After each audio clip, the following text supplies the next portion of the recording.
Hello दोस्तों, कैसे हैं आप सब। आज के इस वीडियो में मैं 3 प्रिंसिपल्स जो आपके सामने दिख रहा है D1, D2 एंड D3, ये 3D जो है ये आपका एक टाइम टेबल डिसाइड करेगा। आज की इस वीडियो में बहुत आसान तरीके से ठहराव के साथ मैं आपको समझाना चाहता हूं कि बहुत सारे ऐसे प्रिंसिपल्स हैं, बहुत सारे ऐसे फॉर्मूले हैं जो बहुत टाइम पहले लोगों ने दिए। जैसे कि ब्रेन ट्रेसी, उन्होंने 40 साल पहले काफ़ी टाइम मैनेजमेंट के ऊपर बहुत सारी थ्योरी दी, बहुत सारे कॉर्पोरेट्स को ट्रेनिंग दी, बहुत सारे बिजनेस कोच को ट्रेनिंग दी, बहुत सारे स्टूडेंट्स को उन्होंने ट्रेनिंग दी और कुछ ऐसे उन्होंने टेक्निक्स इजाद करे जो आज भी कारगर हैं। आज के स्टार्टअप्स के भी लोग, आज के एंटरप्रेन्योर जिनको आप देख के बहुत ज़्यादा कहीं ना कहीं मोटिवेट होते हैं। जैसे मान लीजिए आप एलोन मस्क को देखते हैं, आप स्टार्टअप में अगर इंडिया में बात करूं तो रितेश अग्रवाल को देखते हैं, जिनको देख के आप बहुत ज़्यादा मोटिवेट होते हैं। वो ऐसे प्रिंसिपल्स को फॉलो करते हैं। ब्रेन ट्रेसी की बुक टाइम मैनेजमेंट वैसी उनकी एक बुक है कि ईट दैट फ्रॉग, वो बुक बहुत ज़्यादा औसम है। अगर आप उसे देखेंगे तो मैं 3 प्रिंसिपल है, डिसीजंस, डिसिप्लिन एंड डिटर्मिनेशंस। ये 3 वर्ड्स को अगर आप सही से समझेंगे तो कहीं ना कहीं आप अपने डे शेड्यूल को बहुत ज्यादा इंपैक्टेबल कर देंगे। तो दोस्तों, आपने ये 3 मॉडल देख लिया, अपना डिसीजन, डिसिप्लिन और डिटर्मिनेशंस। अब एक नॉर्मल पैटर्न पे चलते हैं कि हम एक्चुअली में क्या कर रहे हैं और क्या करते हैं। मेरे पास एक चार्ट फ्लो है। ये चार्ट फ्लो आपको दिखाता है कि हमारी प्रोडक्टिविटी क्या है। ये है अपना वाई एक्सेस, ये है अपना एक्स एक्सेस। इकोनॉमिक्स में मैंने 10 साल पढ़ाई है इकोनॉमिक्स, तो चार्ट्स मुझसे आया तो भैया समझ लो जिंदगी भर मैंने चार्ट ही बनाए हैं। और मेरा एक अपना फिलॉसफी भी था, बच्चों को कहता था इकोनॉमिक्स में 12वीं क्लास के जो बच्चे 12वीं के उनको बता दूं कि चाहे 1 नंबर का भी क्वेश्चन हो, डिमांड का अगर लग रहा भैया इसमें डिमांड कब बनाना है, फटाक से बना दो वहां पे डी का, कहानी खत्म। टीचर इंप्रेस हो जाएगा, 1 नंबर वहां पे देके जाएगा। तो कर्व बहुत इंपॉर्टेंट है और लाइफ में भी कर्व्स बड़े इंपॉर्टेंट है। तो सबसे पहले समझते हैं कि जो वाई एक्सेस है ये हमारी इफेक्टिव यानी कि एफिशिएंसी को रिप्रेजेंट करता है कि हम कितना प्रोडक्टिव आवर्स देते हैं। इसको मैंने आवर्स में कैलकुलेट किया है। और जो मेरा ये वाई एक्स एक्सेस है इसको मैंने नंबर ऑफ डेज दिए कि नंबर ऑफ डेज में आप कैसे कैलकुलेट करते हैं। तो आप समझिए कि जब आपका पैटर्न चलता है, यानी कि मान लीजिए जब जिस दिन आपने 0 से शुरू हुआ और आपने बनाया अपना, क्या बनाया आपने अपना, यहाँ पे नंबर मैंने 3 डेज का गैप लिया। आप समझ लीजिए कि ये 1 डे है, ये 2 डे है और यहाँ पे 3 डेज है। अब आप देखिए कि पहले दिन आपका आसमान पे है, शायद आप 8 आवर्स की स्टडी कर भी रहे हो, शायद, मतलब ये कंप्लीट श्योर नहीं है कि आपने करी भी होगी। वैसे क्या पता आपने टाइम टेबल के अकॉर्डिंग 9 आवर्स का बनाया हो, बट आपने 8 आवर्स की स्टडी करी और आप बहुत ज्यादा खुश हैं और होना भी चाहिए, क्योंकि अगर आपने 9 में से 8 घंटे की पढ़ाई पढ़ ली है, मोर इफेक्टिव। लेकिन नेक्स्ट डे जब 3 डे आता है, एक स्टैटिक वे में आप काउंट कर रहे हैं, सडनली आप 6 पे आ गए, ये वाला चार्ट पैटर्न आपका फॉलो होने लग गया। उसके बाद थोड़ा और आगे बढ़े तो बिल्कुल एकदम डाउनफॉल और आप 2 घंटे की स्टडी पे आ गए।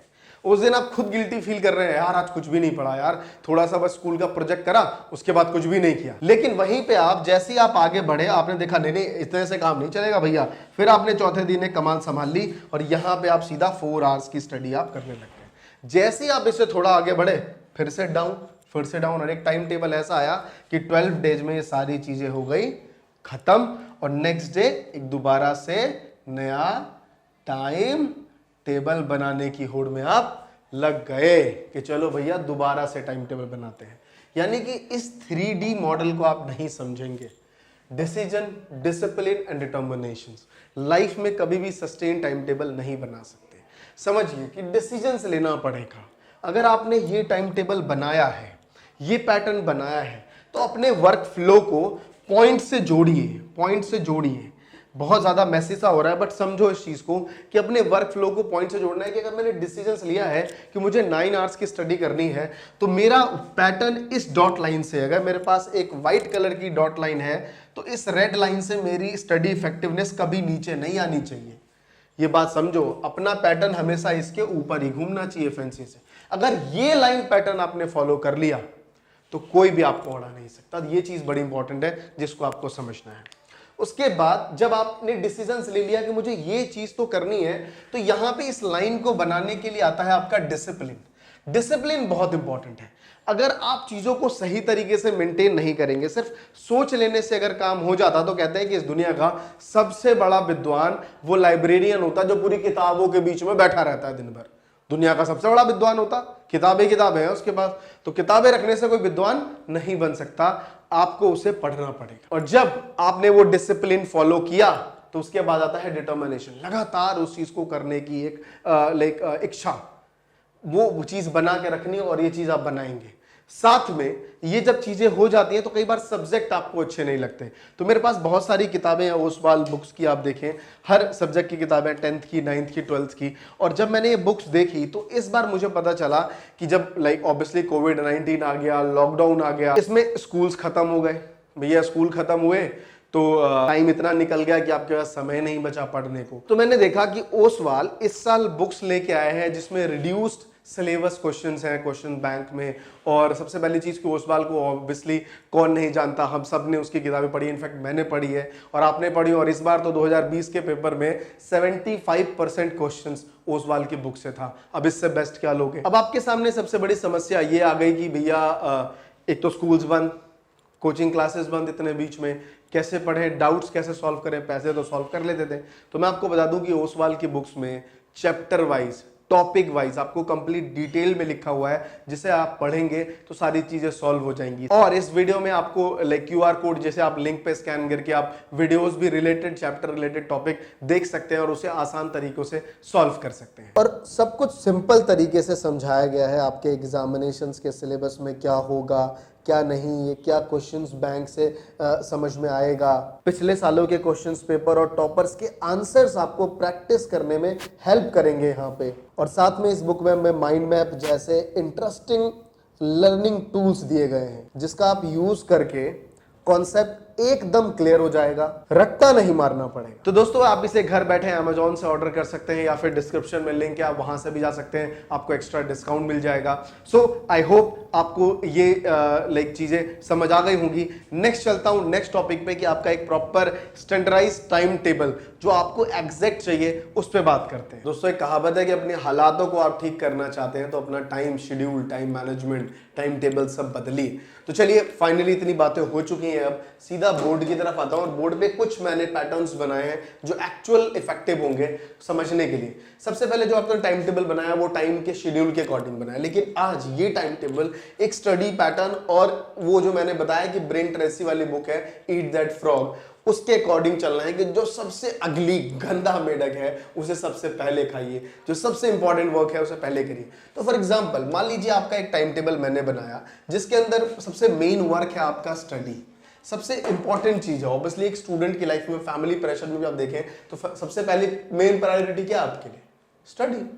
तो सबसे पहले जब स्टडी आपके लिए इंपॉर्टेंट है तो स्टडी आपने लिखा, उसके बाद आप उसको सब्जेक्टिव में बांट रहे हैं कि भाई एक सब्जेक्ट क्या क्या हो सकता है आपके पास।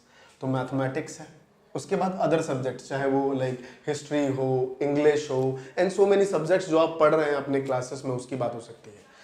इतने सारे सब्जेक्ट्स। फिर मैंने प्रोजेक्ट्स वर्क लिखा है, कई बार होमवर्क होते हैं प्रोजेक्ट्स में, उसके बाद फिर कई बार कुछ फैमिली के वर्क्स होते हैं, कई बार आप एंटरटेनमेंट जैसे टीवी देखना है, मोबाइल, इंटरनेट, ये सारी चीजें आप यूज करते हैं।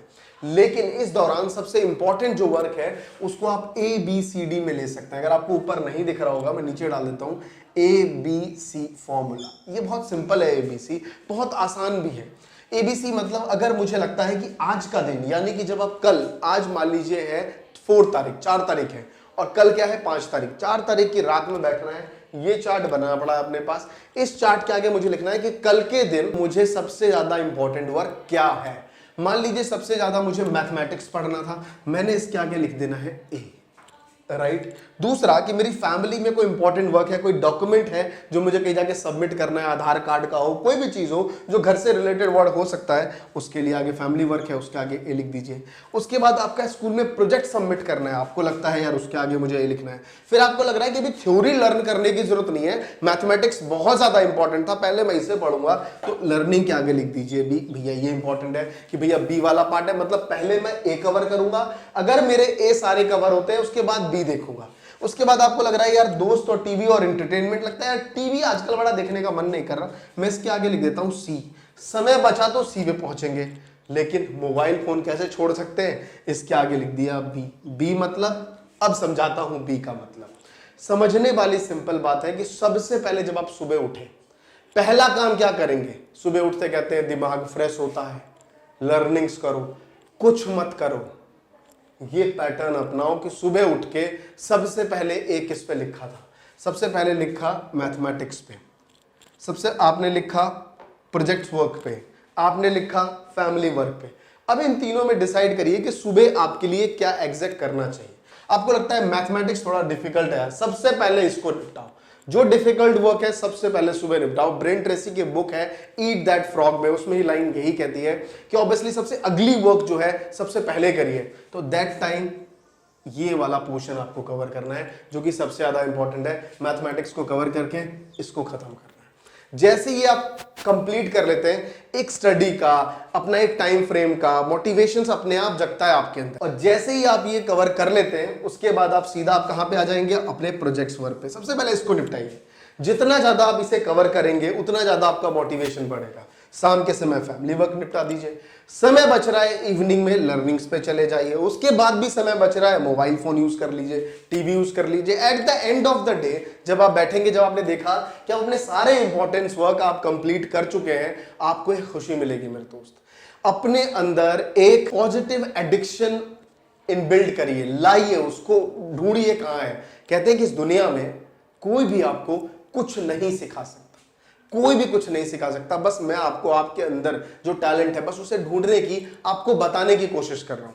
तो जैसे आप इस चीज को समझ लेंगे तभी आप आगे बढ़ पाएंगे। आई होप आप इस वीडियो से समझ आ गए होंगे कि plan every day in advance. Advance मतलब एक दिन पहले नाइट में बैठ के आप अपना 15 मिनट अपने नेक्स्ट डे के कंप्लीट वर्क पे दीजिए। नहीं देंगे काम नहीं हो पाएगा। तो ये पैटर्न को जरूर फॉलो करिए। डिसीजंस, डिसिप्लिन और डिटर्मिनेशंस लाइफ में हर जगह ये चीजें बहुत इंपॉर्टेंट मायने रखती हैं। अगर ये आपने अभी से, आप 16, 17, 18, 19, 20, 25 तक की उम्र से इसे आपने शुरुआत में ही अपने अंदर डालना शुरू किया, फ्यूचर में कोई सा भी वर्क होगा आप उसे कंप्लीट आसानी से कर पाएंगे। सो आई होप आप इस तरीके से फॉलो करिए कि जो चीजें, जो सब्जेक्ट्स ज्यादा इंपॉर्टेंट है उसके आगे ABCD करके मार्क करिए। जो A मार्क पे है उसको सबसे पहले खत्म करने की कोशिश करिए। जो B मार्क में है तो A वाला जैसे ही कंप्लीट होगा उसके बाद मुझे B पे जाना है। दोस्त आई होप आपको ये वीडियो समझ आ गया होगा। नए हैं चैनल को सब्सक्राइब करिए, पुराने हैं नोटिफिकेशन बेल ऑन जरूर करिए। धन्यवाद।